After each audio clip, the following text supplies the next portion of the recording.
Welcome to the quick tutorial on how to use AI Video Cut Mobile Editor. Now you can edit your short videos on the go right on your smartphone. Fix errors, remove filler words, or cut out unwanted parts. First, go to My Projects and select the video you want to edit.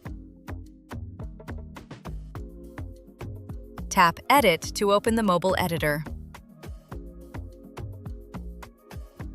Hit Transcript at the bottom of the screen, and here you can select a word or phrase and edit it.